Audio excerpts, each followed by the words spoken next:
आइए बच्चों, अब देखते हैं topic 7.7 torque and angular momentum. देखिए, अभी तक हमने लीनियर मोशन की बात की थी। तो लीनियर मोशन में हमने देखा फोर्स, हमने देखा मोमेंटम या फिर कहें लीनियर मोमेंटम। इसी तरह से जब कोई ऑब्जेक्ट या पार्टिकल या सिस्टम रोटेशनल मोशन कर रही होती है, तब उसमें फोर्स की जगह पे टॉर्क की जरूरत पड़ती है। और ऐसे ही मोमेंटम की जगह पे वहां पे जो प्रोड्यूस होता है वो है एंगुलर मोमेंटम। तो इन दोनों के बारे में हम यहाँ पे पढ़ने वाले हैं और साथ ही उन दोनों के बीच का जो रिलेशन है वो भी हम इस टॉपिक में देखेंगे। तो इसमें सबसे पहले देखते हैं topic 7.7.1 that is moment of force या फिर कहें टॉर्क। टॉर्क को दरअसल मोमेंट ऑफ फोर्स कहा जाता है। टॉर्क के बारे में ये बात याद रखिए, the rotational analogy of force is moment of force. It is also referred to as torque और couple। यानी कि लीनियर मोशन में जो फोर्स है उसकी जगह पे रोटेशनल मोशन में टॉर्क है। इसे मोमेंट ऑफ फोर्स भी कहा जाता है, टॉर्क भी कहा जाता है, कपल भी कहा जाता है। ओके, अब मोमेंट ऑफ फोर्स की ये डेफिनेशन जरा देखिए। देखिए, इस तरह से आएगी definition, moment of force is product of force and its perpendicular distance from a reference point। इस डेफिनेशन को अभी मैं आपको फिगर के साथ समझाऊंगा, लेकिन ये डेफिनेशन याद रखना, क्योंकि किसी भी फिजिकल क्वांटिटी का मोमेंट वो इसी तरह से डिफाइन किया जाता है, मींस कि it is a product of the physical quantity itself and the perpendicular distance from a reference point. Right, फिर से रिपीट कर देता हूं, moment of a physical quantity is a product of that physical quantity and its perpendicular distance from the reference point। अब ये definition मैं आपको figure के साथ समझाता हूं। देखिए, ये है कोऑर्डिनेट सिस्टम, ठीक है। यहां पे एक्स एक्सिस, वाई एक्सिस और ये जेड एक्सिस, और ये हो गया ओरिजिन। अब यहां पे मैं ये एक पार्टिकल ले रहा हूं, मानिए कि ये है पार्टिकल P, और इसका पोजीशन वेक्टर मैं पहले ड्रॉ कर लेता हूं। ऑब्वियस सी बात है कि पोजीशन वेक्टर मुझे पॉइंट O से ड्रॉ करना पड़ेगा। ये हो जाता है पोजीशन वेक्टर, वेक्टर R, ठीक है। अब इस पार्टिकल के ऊपर हम फोर्स लगा रहे हैं। मानिए कि ये फोर्स कुछ इस तरफ लग रहा है, ऐसे लग रहा है। यह है पार्टिकल के ऊपर लगने वाला फोर्स, जो कि है फोर्स F, ठीक है। अब मैं इस फोर्स की वर्क लाइन ड्रॉ कर रहा हूं। देखिए, किसी भी वेक्टर की डायरेक्शन में आगे की ओर या पीछे की ओर आप जो डॉटेड लाइन ड्रॉ करते हैं वो दरअसल उस वेक्टर की डायरेक्शन को शो करता है। इस डॉटेड लाइन को कहते हैं वर्क लाइन। तो ये मैंने ड्रॉ की है फोर्स की वर्क लाइन। अब यहां पे ओरिजिन से इस वर्क लाइन के ऊपर एक परपेंडिकुलर मैं ड्रॉ कर रहा हूं। अब देख पा रहे हो कि ये जो है ये यहां पे 90 डिग्री बना रहा है। ये परपेंडिकुलर मैंने ड्रॉ किया, इसे मैं यहां पे पॉइंट M कह देता हूं, ठीक है। और यहां पे तो ये ओरिजिन है ही, ओरिजिन O। अब ये जो परपेंडिकुलर मैंने ड्रॉ किया OM, इसको फोर्स F का ओरिजिन O से परपेंडिकुलर डिस्टेंस कहते हैं। और याद रहे कि परपेंडिकुलर डिस्टेंस हमेशा स्मॉलेस्ट डिस्टेंस होता है, मींस इस फोर्स के वेक्टर का O से स्मॉलेस्ट डिस्टेंस ये है। अगर आप इस तरफ जाओगे या इस तरफ जाओगे तो डिस्टेंस बढ़ जाएगा। ये परपेंडिकुलर डिस्टेंस ही सबसे छोटा डिस्टेंस होता है। अब यहां पे आप देख रहे हो कि ये एक राइट एंगल ट्राइंगल बन रहा है और ये है इसका हाइपोटेनियस, ठीक है। अब अगर फोर्स और vector R, position vector R के बीच में एंगल बन रहा है थीटा, समझिए अगर ये वेक्टर R को मैं ऐसे एक्सटेंड कर दूं तो यहां पे फोर्स के साथ वो एंगल बनाएगा थीटा, और वही एंगल यहां भी बनेगा, है ना, क्योंकि ये है वेक्टर R और ये फोर्स की लाइन ही पीछे की ओर ली हुई है। तो यहां पे भी वही एंगल बनेगा थीटा। मैं यहां पे शो कर देता हूं एंगल थीटा। अब ये राइट एंगल ट्राइंगल है और ये है एंगल थीटा, तो ये होगी इसकी अपोजिट साइड। अब आप जानते हो कि अपोजिट साइड यानी कि हाइपोटेनियस इंटू साइन थीटा। अब समझिए कि हाइपोटेनियस तो यहां पे है आर, तो ये हो जाएगा आर साइन थीटा। ठीक है, ये जो ओ एम है वो हो जाता है आर साइन थीटा। मैं यहां पे लिख लेता हूं कि O M is R sine theta and that is the perpendicular distance of vector F. ठीक है, अब हम इस फिगर के ऊपर टॉर्क की डेफिनेशन लगाएंगे। हमने देखा कि टॉर्क या फिर कहें कि moment of force is equal to force into perpendicular distance, right. तो इसके मुताबिक अगर बात करें तो torque tau is equal to हो जाएगा फोर्स एफ और परपेंडिकुलर डिस्टेंस आप देख पा रहे हो कि ओ एम है, तो यहां पे मैं लिख देता हूं ओ एम। बट जैसा कि हमने आगे बात की कि O M is R sine theta, तो मैं यहां पे लिख देता हूं ये हो जाता है F R and sign theta. ठीक है, या फिर आप ऐसे भी लिख सकते हो R F and sine theta. Alright, अब देखिए टॉर्क एक वेक्टर क्वांटिटी है, फोर्स भी वेक्टर क्वांटिटी है और ये जो आर है वो दरअसल पोजीशन वेक्टर है, तो ये भी एक वेक्टर क्वांटिटी है। ठीक है, तो यहां पे ऑब्वियस सी बात है कि अगर मैं टॉर्क को वेक्टर फॉर्म में लेना चाहूं तो मुझे इसमें वेक्टर प्रोडक्ट ही लेना पड़ेगा, क्योंकि राइट साइड में दो फिजिकल क्वांटिटी वेक्टर है और लेफ्ट साइड में एक फिजिकल क्वांटिटी वेक्टर है, तो यहां पे इन दोनों का वेक्टर प्रोडक्ट लेना पड़ेगा। So now in vector form torque is written as vector torque tau is equal to vector R cross vector F. Okay, ये हो गया टॉर्क का इक्वेशन, वेक्टर फॉर्म में टॉर्क का equation. Torque tau is equal to R cross F. याद रहे कि हमने ये जो टॉर्क फाइंड किया है वो रेफरेंस पॉइंट ओ की रिस्पेक्ट में फाइंड किया है। ये जो पोजीशन वेक्टर लिया है रेफरेंस पॉइंट ओ की रिस्पेक्ट में लिया है, ये जो एफ का परपेंडिकुलर डिस्टेंस लिया है वो भी रेफरेंस पॉइंट ओ की रिस्पेक्ट में लिया है। वैसे आप रेफरेंस पॉइंट ओरिजिन ओ को ना रखे और किसी और दूसरे पॉइंट को रखे तो भी चल सकता है, तो भी आप टॉर्क फाइंड कर सकते हो। बट यहां पे सिर्फ हम मेंशन कर लेते हैं that we have sort out the torque with respect to reference point O, finding torque with respect to reference point O. अच्छा, अब क्योंकि टॉर्क एक वेक्टर क्वांटिटी है तो इसकी डायरेक्शन के बारे में भी बात तो करनी पड़ेगी, और इस टॉर्क की डायरेक्शन जो है वो मैं यहां पे इस फिगर में इस वेक्टर से शो कर रहा हूं। ये है टॉर्क टो की डायरेक्शन। देखिए, क्योंकि ये क्रॉस प्रोडक्ट है तो आप जानते हो कि क्रॉस प्रोडक्ट में टॉर्क की डायरेक्शन आर को भी परपेंडिकुलर रहेगी और एफ को भी परपेंडिकुलर रहेगी। इन शॉर्ट टॉर्क जो है वो आर और एफ से बनने वाले प्लेन के परपेंडिकुलर डायरेक्शन में होता है। तो सीधी सी बात है कि टॉर्क वेक्टर आर को भी परपेंडिकुलर होगा और वेक्टर एफ को भी परपेंडिकुलर होगा। वैसे ये बात यहाँ पे हम टू डायमेंशनल फिगर में बहुत अच्छी तरह से शो तो नहीं कर सकते, लेकिन फिर भी यहाँ पे सिर्फ अंडरस्टैंडिंग के लिए मैं दिखा देता हूं कि torque tau is perpendicular to vector R, और इसी तरह से ये टॉर्क टो वेक्टर एफ को भी परपेंडिकुलर है। दरअसल टॉर्क टो वेक्टर आर और वेक्टर एफ से बनने वाले प्लेन के ही परपेंडिकुलर आएगा। ठीक है, तो ये हो गई टॉर्क टो की डायरेक्शन। अब जरा इसके यूनिट के बारे में भी बात कर लेते हैं।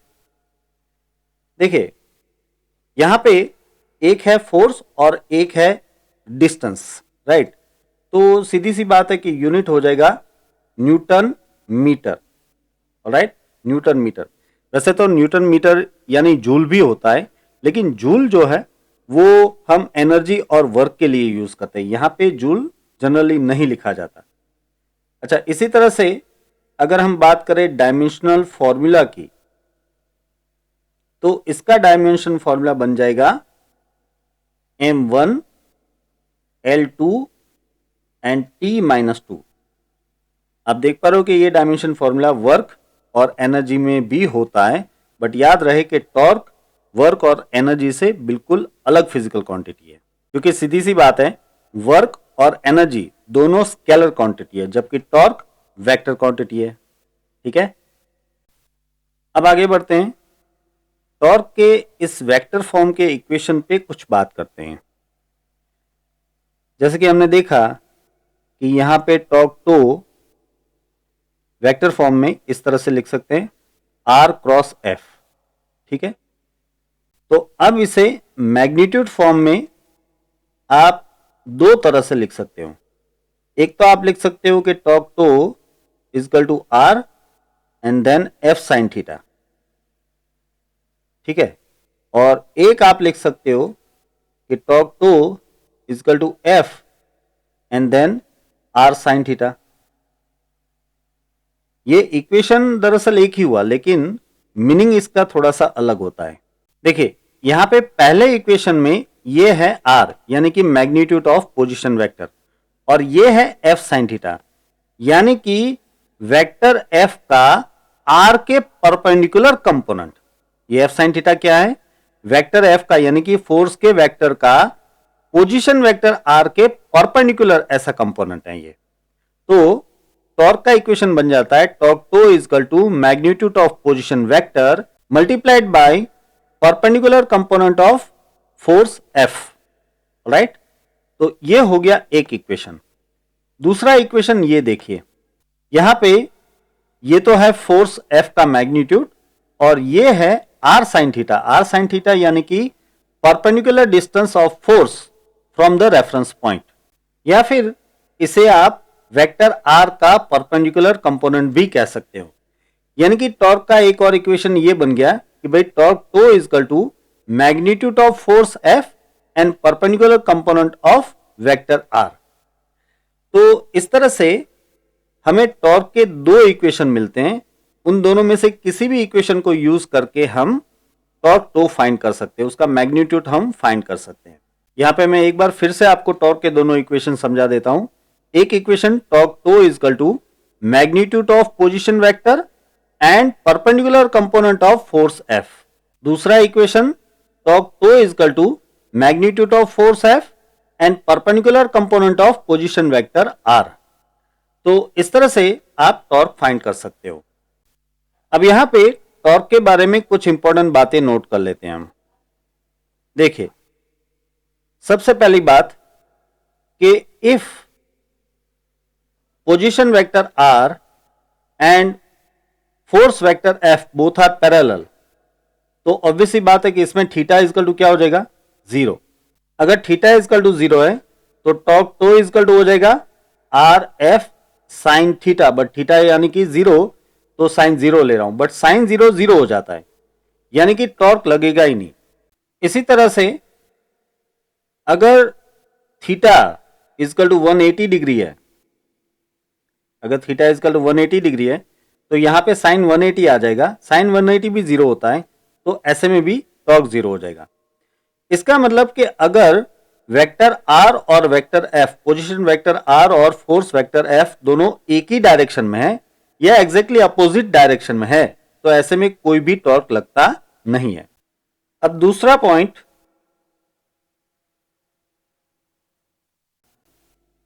If vector R and vector F are perpendicular, यानी कि फोर्स जो है वो आप पोजीशन वेक्टर के परपेंडिकुलर डायरेक्शन में अप्लाई कर रहे हो, तो ऐसे में थीटा इजकल टू 90 ले सकते हो आप, है ना, थीटा हो जाएगा 90। तो फिर टॉर्क का इक्वेशन आपको मिल जाएगा आर एफ साइन 90। बट अब देखिए साइन 90 यानी 1 होता है, तो इसका मतलब ये हो गया कि टॉर्क आपको मिलेगा आर एफ करके। याद रहे कि ये टॉर्क की मैक्सिमम वैल्यू है, ये जो है टॉर्क की मैक्सिमम वैल्यू है, यानी कि जब आप फोर्स पोजीशन वेक्टर आर के परपेंडिकुलर अप्लाई करते हो तब सबसे ज्यादा टॉर्क प्रोड्यूस होता है। और तीसरी बात, that if position vector R is zero then obviously torque tau will be also zero. वैसे ये कॉमन सेंस की बात है, लेकिन फिर भी मैंने इसलिए लिया है ताकि आपको समझ में आए कि अगर हम एक्सिस के ऊपर कोई पार्टिकल चूज करते हैं, रोटेशनल एक्सिस के ऊपर अगर हम कोई पार्टिकल चूज करते हैं, या फिर कहूं कि रेफरेंस पॉइंट के ऊपर अगर हम कोई पार्टिकल चूज करते हैं, तो उसका position vector r is equal to 0 हो जाएगा। तो ऐसे में उसे कोई टॉर्क नहीं लगेगा, यानी कि एक्सिस के ऊपर जो भी पार्टिकल्स हैं या रेफरेंस पॉइंट के ऊपर जो भी पार्टिकल है उसे कोई टॉर्क नहीं लगता, वो कोई रोटेशनल मोशन नहीं करते हैं। ऑलराइट, आखिर में एक बात आपको फिर से याद करा दूं कि टॉर्क टो का इक्वेशन होता है r क्रॉस f।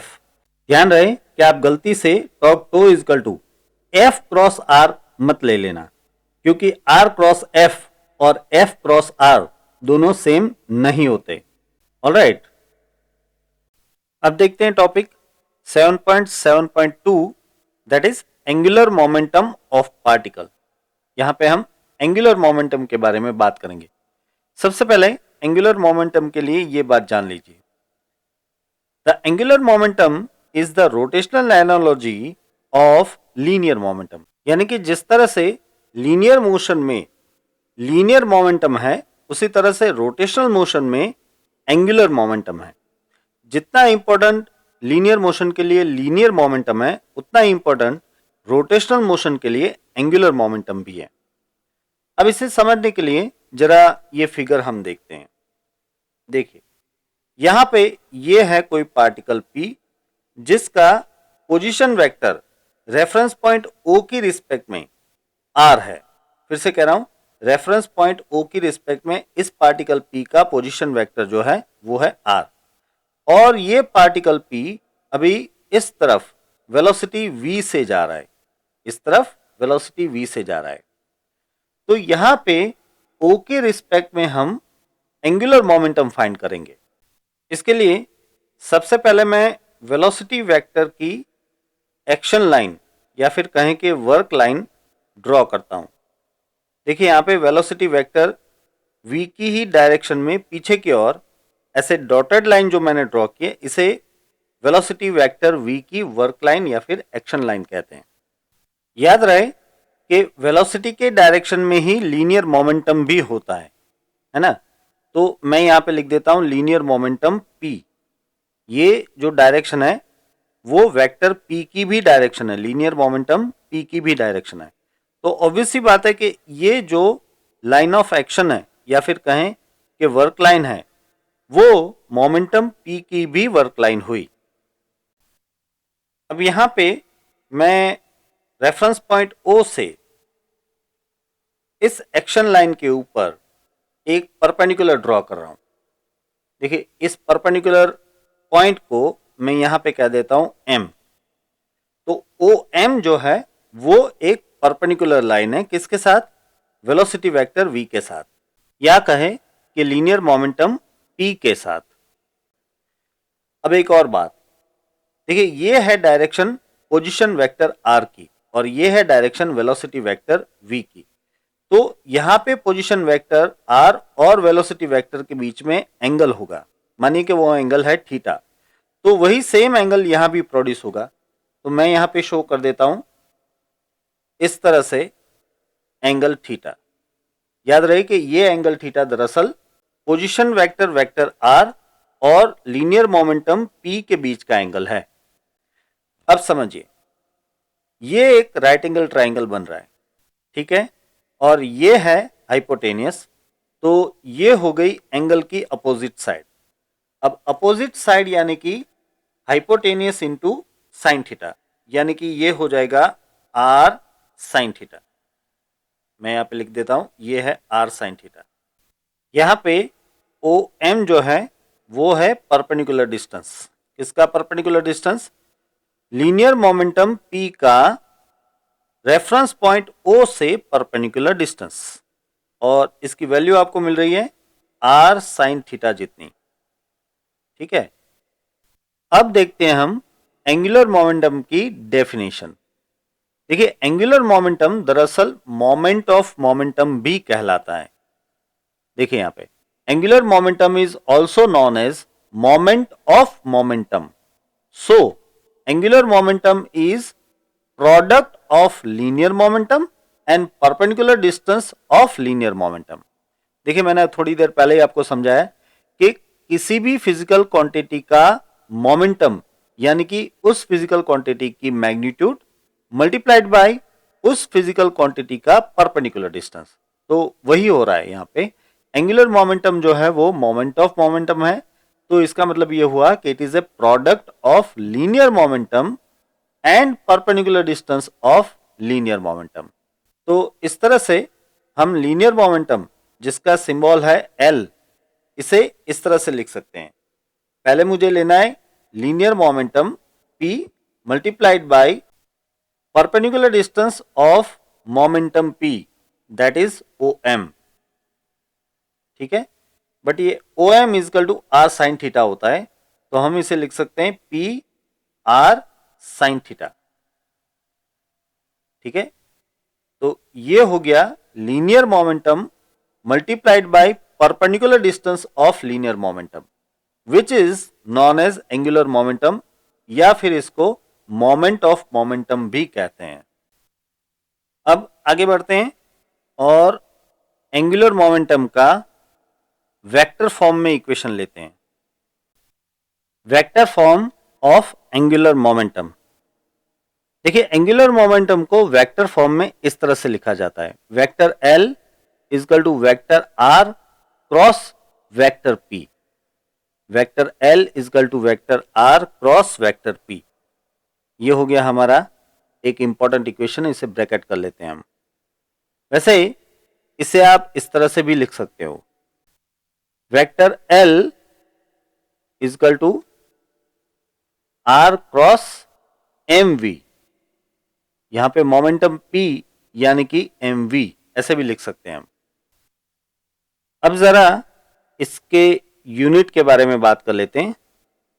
देखिए, एंगुलर मोमेंटम का यूनिट हो जाएगा kilogram metre square second inverse, या फिर आप इसे जूल सेकंड भी लिख सकते हो, ये जूल सेकंड भी ले सकते हो आप। और इसका डायमेंशनल फॉर्मूला जो है वो ऑब्वियसली m1 L2 T-1 रहेगा। ठीक है, और इसकी डायरेक्शन यानी कि एंगुलर मोमेंटम की डायरेक्शन जो है वो R और P से बनने वाले प्लेन के परपेंडिकुलर और राइट हैंड स्क्रू रूल के मुताबिक होगी। यानी कि आपको राइट हैंड का जो स्क्रू है वो R से लेके P की ओर घुमाना है, और इस तरह से राइट हैंड स्क्रू जिस डायरेक्शन में जाता है उस डायरेक्शन में ये L की डायरेक्शन होगी, यानी कि एंगुलर मोमेंटम की डायरेक्शन होगी। अब देखिए, जो वेक्टर फॉर्म है इससे हम मैग्नीट्यूड फॉर्म बना सकते हैं, लेकिन मैग्नीट्यूड फॉर्म दो तरह से लिख पाएंगे हम। पहले मैं लिख लेता हूं कि vector L is equal to R cross P, तो आप इससे लिख सकते हो मैग्नीट्यूड फॉर्म, एक तो L is equal to R P sine theta, और दूसरा L is equal to P R sine theta. Mathematically तो ये दोनों इक्वेशन अलग नहीं लग रहे हैं, लेकिन ये दरअसल अलग है। मैं आपको समझाता हूं। इस इक्वेशन का मतलब ये होता है कि linear momentum is product of magnitude of position vector R and perpendicular component of linear momentum P to vector R। यानी कि एंगुलर मोमेंटम जो है वो R और P का R के परपेंडिकुलर जो कंपोनेंट है यानी कि P साइन थीटा, उन दोनों के प्रोडक्ट जितना होता है। अब ये दूसरा इक्वेशन समझते हैं। इसका मतलब है कि angular momentum is a product of magnitude of linear momentum and perpendicular component of position vector R। यानी कि लीनियर मोमेंटम का मैग्नीट्यूड और पोजीशन वेक्टर R का परपेंडिकुलर कंपोनेंट यानी कि R साइन थीटा, इन दोनों के मल्टीप्लिकेशन से बनता है एंगुलर मोमेंटम L। ठीक है, आगे बढ़ते हैं और देखते हैं कि यहां पे एंगल थीटा ये क्या रोल प्ले करता है। Note that if position vector R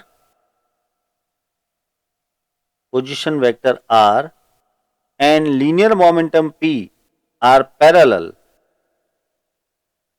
then theta will be 0, है ना? Or if position vector r is parallel to minus p, that means vector r and p are anti-parallel, then in that case theta will be equal to 180 degree. In both of these cases, angular momentum L will be equal to like r p sin 0, or it will be L is equal to r p sin 180. Now sin 0 and sin 180 both are 0. That's why in both of the cases angular momentum will be 0.